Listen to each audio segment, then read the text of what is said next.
This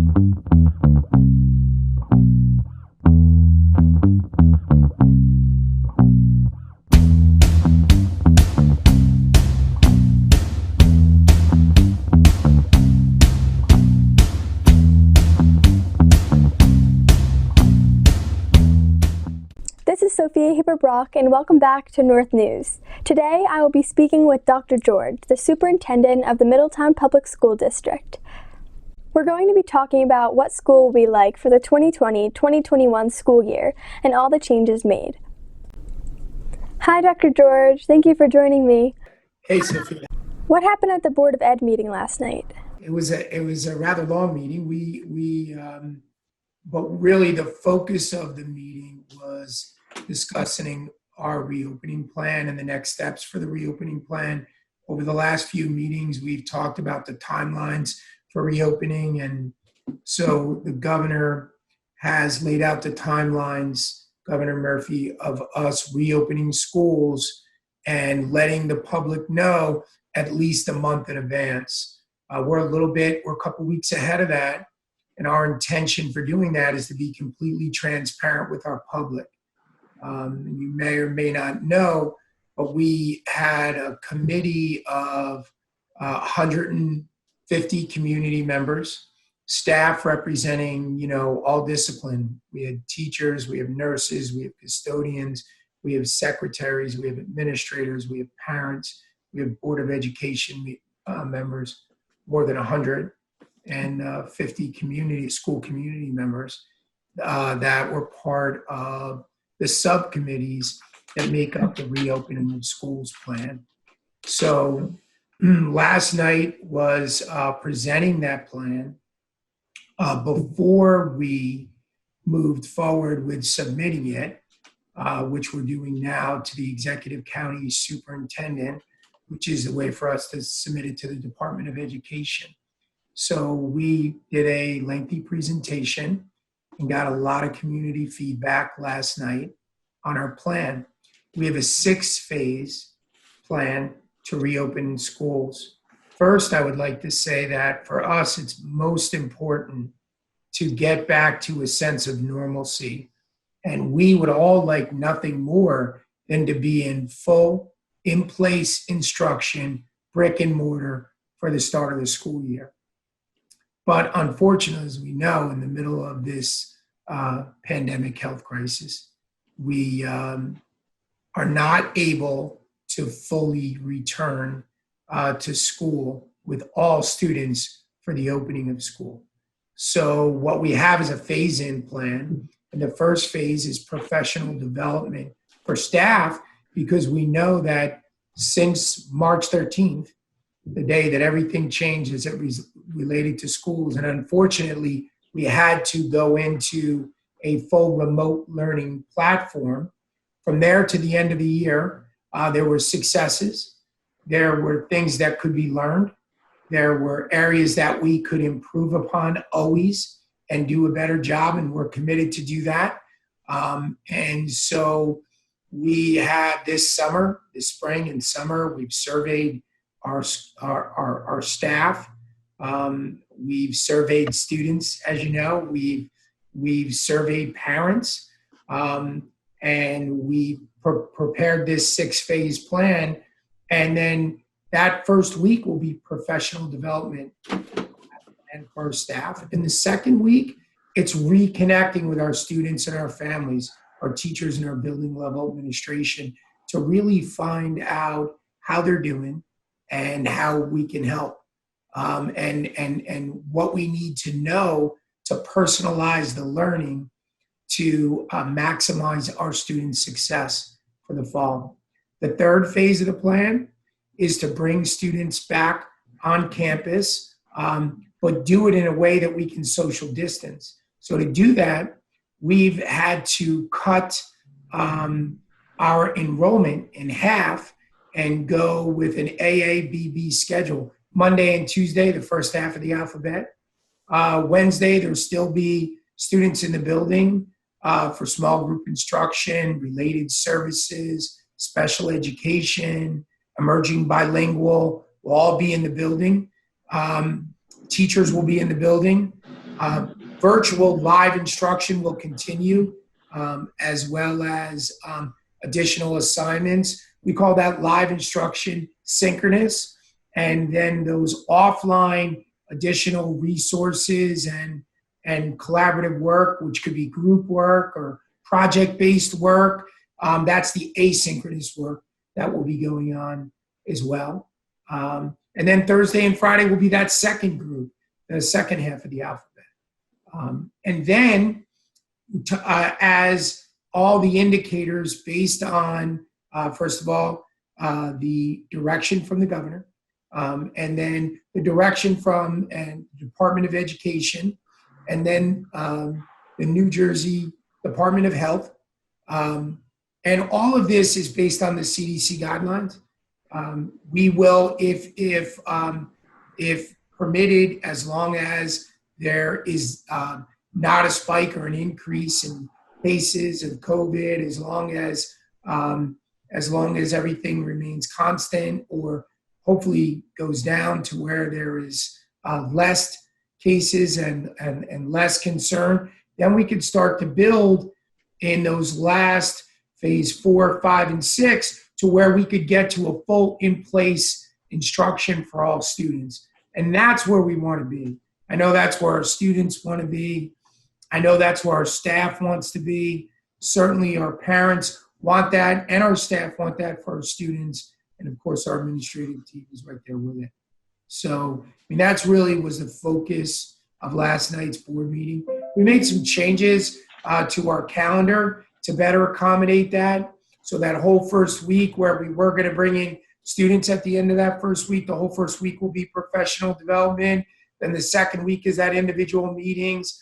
And then the third week is the full instruction. We also, around the winter recess, have tacked on additional virtual learning, because that's a time when there could be potential spikes as around the holidays, as more larger families get together and people see more people, just to kind of proactively fend off any potential spikes as it relates to sickness or illness or COVID-19. So, we made some changes to the calendar. We approved that as well, explained that. And so today was, we were back at it, working at what we can do to hone the plan and make sure we're providing the best educational experiences for our students. I just got off the call a couple of minutes ago to come to this meeting. I just got off a Zoom meeting with administrators where we're planning that professional development for the fall. What steps are you taking to support and educate the teachers to teach in this new model? Great question. Thank you. So that's where that PD, today we were working on a survey that we're sending out to staff to find out exactly what their latest thoughts are and their needs as we prepare for the fall, so we can provide for them, for our staff, a personalized approach to professional development, modeling the model that we want to see our staff do with our students, because we want our students to have a personalized approach. We want to give our staff ownership in their learning, and modeling a model that we want our staff to do for students, and give our students ownership, student voice, student directed learning. And also make sure that they have the tools necessary to successfully provide that level of instruction in a remote environment, both synchronous or live, or the asynchronous work that happens outside of that. Resources, collaborative learning, project-based learning, that type of thing. What's your sense of where the students, parents, and community is at in relation to returning to school in September? Well, I think first, for all of us, it's a continual grieving process. We've all lost something here, right? Our students, my heart goes out to our students for losing the spring of last year, whether that was your freshman year or your senior year, and of course, everywhere in between. That was very difficult. And all the co-curricular activities and social experiences. And I know in talking to students, what they miss the most is that academic, in-class learning opportunity each and every day, and just being part of their school community. So I think, first of all, what comes out of it is the realization that they're not a sense of normalcy that we all probably hoped we would have yet. And I think we're all longing for that, right? And then there's the debate, the normal debate that happens about, well, why not? And how far can we go? And what's safe? And what isn't safe? So I think I heard a lot of that dialogue.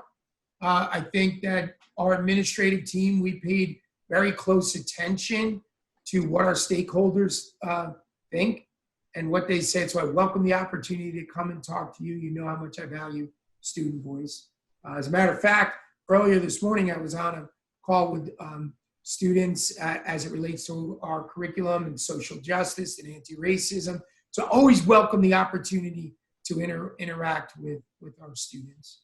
Grateful for this opportunity. So I think we really have to keep our finger on the pulse of what our school community thinks and how they feel, and be responsive. The social, emotional support for our students right now was a big part, and our staff was a big part of what we were talking about.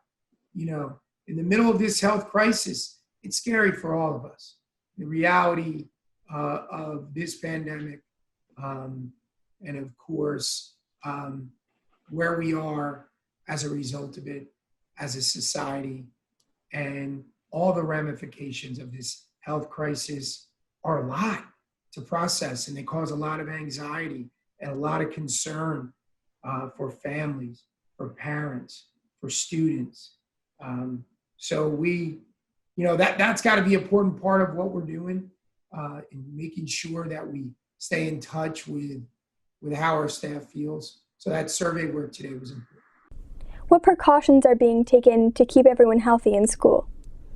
What the classroom is going to look like is really important, because the classroom is going to look very differently, unfortunately, right? We're making every effort to social distance at 6 feet. So that means where there were rows of desks, or where there were no desks at all, there were tables, there was chairs, there was flexible seatings, there was rugs, there were bean bags, there were, classroom libraries, or depending on the subject, other things, it's not going to look like that anymore. Now we're back to rows, a model that we were very happy to get away with in learning in 2019, right? We can't do that anymore. So we have to make sure that we set clear expectations for our students and our parents, and for the safety of our staff. One thing that's very important for us, our students always come first. Our staff are extremely important. They're the key to the delivery of instruction. And if they're not healthy, instruction doesn't happen. So we have to make sure that we create a safe, healthy environment for our staff. That, of course, translates most importantly to our students and is sustainable. So we feel that if we start the school year with this hybrid model, we will then have the opportunity to expand through the phase process as quickly as possible, looking at all the very important measurable outcomes of the case rate in Middletown, working closely with the Middletown Department of Health, following the guidelines from the Department of Education. And if we do that, that we'll have the best opportunity to be in full place brick and mortar as quickly as possible. And we're hoping that's by December 9th. What will the normal daily schedule look like? On the high school level, they'll have the opportunity to do all classes every day. It'll be for a shorter period of time. Instead of being 6 hours plus, it'll be 4 hours plus, because we can't do lunches. Mm-hmm. And that's really the main difference. High school students will still change classes, as will middle school students will change classes as well. There'll just be less students in the building.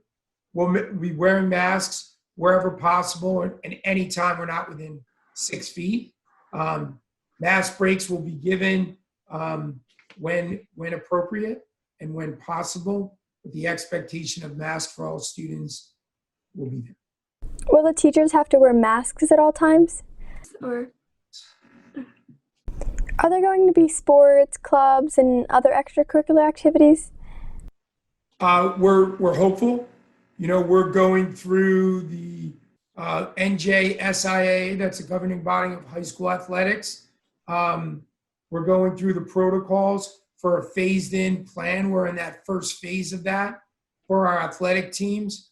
We're using that same model for our co-curriculars. Band is starting as well, and all of our co-curriculars. Even virtually last year, we continued to work with our clubs and our clubs advisors and sports coaches, because we knew they had great relationships with their students. And we wanted to make sure that we kept that school-home connection in a time where we knew our students needed social and emotional support. So asked them to do Google Hangouts with their teams and their clubs and come together and have opportunities for students, if we couldn't gather in person, to have virtual meetings. So, but it's our hope that those clubs and that those sports programs will be up and in person for the fall. Will there be scanning and/or temperature taking as a precautionary measure? All of those specifics of our plan, and I said this, are really still evolving. A lot of the daily evaluations of students' health is purposeful work that needs to be done at home before you leave for school, because once you go to a bus, the ability to social distance is cut down greatly. So we need to know before students leave for school whether or not that they have reflectively evaluated their health and their parents have evaluated their health. So there's going to be a scanning procedure that is put forth for parents to complete each day, so that we know that the students are coming into school are coming in and they're not symptomatic of any form of sickness. Because based on those guidelines from the Department of Education, from the New Jersey Department of Health, those guidelines would then put us, wherever there is cases of sickness, for quarantining any students, in contact tracing, seeing who they've come in contact with, and that would take students offline. Another reason why we went with that hybrid schedule, and a really important reason why, so that we can maintain the sustainability of making sure that we don't have that spike and increase of cases or quarantining that keeps students out of the in-place instruction. The one good thing when quarantining does exist, and it's going to exist because it's an ongoing health crisis, at least that we'll have the in-place 5-day-a-week virtual live instruction, along with additional asynchronous work that students will be able to complete to make sure that they're learning. In the future, do you think any of these adjustments will stay in place, or do you think everything will go back to how it was? I think that's a great question. I talk about that even with my own family, right? I don't see me ever going in an airport again and not wearing a mask. I don't see me being on an airplane or in a bus terminal or on a train and going back to life before this pandemic, right? But I really do hope that we are going to return to a level of wellness that will allow for a lot more freedom that we have right now. But I think we're always going to be more diligent in hand washing, right? We're always we should all be more diligent in social distancing. We should, so I think there's just some life lessons and steps we can take moving forward to just cut down on the risk of sickness. Can you give us an update on the new superintendent? The board is in the final phases, so stay tuned. Hopefully by the next meeting of naming my successor. And I know that the board's been diligent about this work, wanting to get it completed before the start of the school year. So I expect that final decision is coming shortly on that. Will the new superintendent affect the back-to-school plan in any way? Really good question. So my decision-making or my leadership style has always been a collaborative one. It's always been one that takes into the account of the thoughts and perspectives of students, of parents, of staff members, not just the top-down administrative initiatives. And I am comfortable that the hard work, I'm confident too, that the hard work of the 150 community stakeholders that worked on this document, their body of work, is already being submitted to the county to move forward, and that will be the plan moving forward. How do you think the students will adjust and acclimate to this new schedule?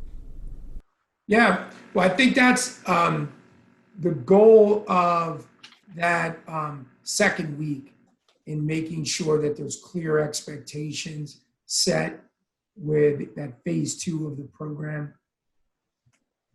making sure there's clear expectations set by administration, by teachers, for what the learning is going to look like, what class is going to look like, both virtually and in place. I think that we have some pretty big takeaways from what happened from March to the end of the year. We had some real successes with live instruction. We had some real successes with asynchronous flipped instruction that we could bring back. And then we had some areas, we had some gaps and some things that really didn't go as well that we learned a lot from. I think what we really learned is, and I think this has been a lot for our students, you tell me because you would know better, but I think just being in front of a screen all day, even if in live instruction, is very labor intensive. I know it is for me, and that's what I do all day long. I go from Google Meet to Google Meet to Zoom meeting to Zoom meeting, and it's just exhausting, right?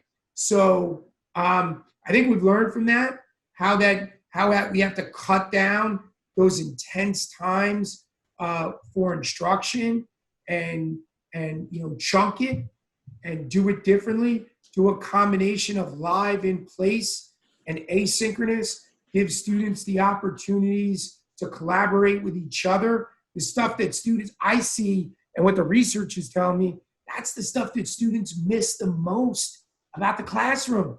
To be able to collaborate and learn from their teacher and learn from each other. And we can't do that when only one person is speaking on a screen, right? So we have to find new ways to do that. And I think so, starting with phase 1 with that professional development, setting those clear standards in phase 2 should really be help and listening to our students, empowering our students, through our student voice, through continued opportunities. I know you've heard me say this a lot in the past, for student-directed learning, because student-directed learning leads to skills of lifelong learning. And that's really what we need to continue. I mean, look at your work has been so powerful, what you've been doing with video. At the end of this meeting, I'm going to do, right? I'm going to ask you to communicate with our information director, Chris Rotolo, so that we can put your piece as part of our newsletter. And what a great opportunity for us, because we have this student-directed piece where you've done all of this work. What an authentic learning opportunity. And at the same time, what tremendous added value it is for us, because we have that opportunity to really collaborate and get information out to the public. How can the students and parents give their feedback and opinions and get the latest info and updates about the back-to-school plan? Yeah, please participate on the ongoing. We've done a lot of surveying this year, right? We surveyed for our strategic plan. We held meetings about our strategic plan. We have information coming out. We have our on our website all the time. It's always highlighted on that front page, the new information. We communicate through all forms of social media. You know, we have a Facebook presence, we have an Instagram presence, we have a Twitter presence, we have a weekly newsletter that goes out every week. So participate in those surveys, please. And I have to say, it's amazing how our community participates in surveys, right? Our last parent survey over parents of, so we have 9,500 plus students and parents representing more than 9,200 students participate in the survey. Our strategic planning survey, tremendous input in that. Our virtual learning survey, what was going on. I mean, just great data for us to look at and see what parents think, what students think, what staff thinks. So participating in that. But remember, you can always email the administrative team or the Board of Education. You could always participate in our Board of Education meetings after you have that information that you get through our newsletter and from those other regular communications that we put out. We send out with our newsletter. When we put that out, we have almost 13,000 subscribers to that newsletter that represent our parents and our students. Anybody can sign up for that. You can do that right on the website to participate in that newsletter. So that's another good thing to do. That's all the questions I have. So is there anything else you would like to say? I just want to say how grateful I am for all the hard work of our students in this very difficult time. And I know for me, at times, dealing with this tremendous change, which really is, I think for a lot of us, there's a feeling of loss that's associated with it, right? So it makes it difficult to stay positive in this and to see how resilient and resourceful our students have been during this time.